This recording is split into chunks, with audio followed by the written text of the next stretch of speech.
allow a continent, the European continent, to defend itself. I'm skeptical that Trump would actually go down that road. The next funny thing is oil production. Trump mentioned this in his acceptance speech. He loves producing oil. He's obsessed with cheap gas here in the United States for people to drive around in their cars, which is funny because Elon Musk, promotes electric vehicles that don't run on gas.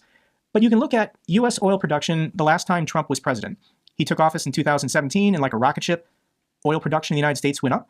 This is possible through deregulation, building more pipelines, granting more access to federal lands, or whatever. I don't know how he would do it. I don't care. But if Trump is actually capable of increasing production of U.S. oil somehow, well, this is very bad for the Russians, because the Russians are dependent on the price of oil. If the United States can produce more, Russia makes less on every barrel they export. Trump could inadvertently, without even intending to, hasten the economic collapse of Russia. It's such a crazy scenario, it might actually happen. And the Russians are hurting. Russia has been hiding oil sales from OPEC to fund their war in Ukraine. Of course they were. Vladimir Putin, a year and a half ago, went to Saudi Arabia to convince the Saudis to pump less. The plan was this was going to raise the global price of oil and everyone would make more money for pumping less. And that didn't happen. And the Saudis the last year lost a lot of money. And the Saudis just found out the Russians were cheating on them. And they were producing more and exporting more with ghost tanker fleets. So the Saudis are upset, and they already announced they're going to start producing more. They're going to drive the price of oil down. $50 a barrel, whatever.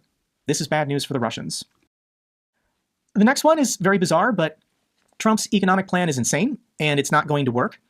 Trump says a lot of things that he never ends up doing, but if he actually ends up doing this, this could hasten an economic collapse of Russia. Why Trump's plans for tariffs could be bad for Europe's economy. Trump has said he wants to put 100, 200% tariffs on everything. This would trigger a trade war in which other countries would retaliate against the United States. This could trigger a massive recession here in the United States. And when the United States goes into recession, it often triggers a global recession. This is kind of what they ran on. Elon Musk assures voters that Trump's victory would deliver temporary hardship. So they want to change and do so many things rapidly. Elon Musk has admitted the US economy might go down. Things might actually look bad before they eventually get better. That was apparently a winning campaign promise that voters voted for. But in the short term, if Elon Musk and Donald Trump crash the US economy and trigger a global recession, Russia is the least capable country in the world right now to survive any kind of economic slowdown or recession. Things in Russia would get worse than in Europe or in North America or East Asia if the world goes into a global recession. It's crazy, but it's still a possibility.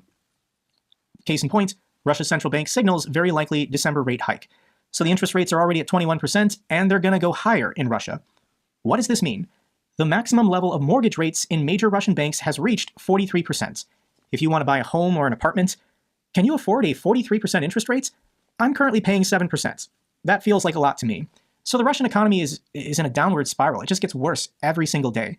And if the US economy gets bad, it'll just compound everything for the rest of the world, but especially the Russians. So this is what we're going to do. If you need to take a mental break or a mental holiday, do it. Trump doesn't take office for 2.5 months.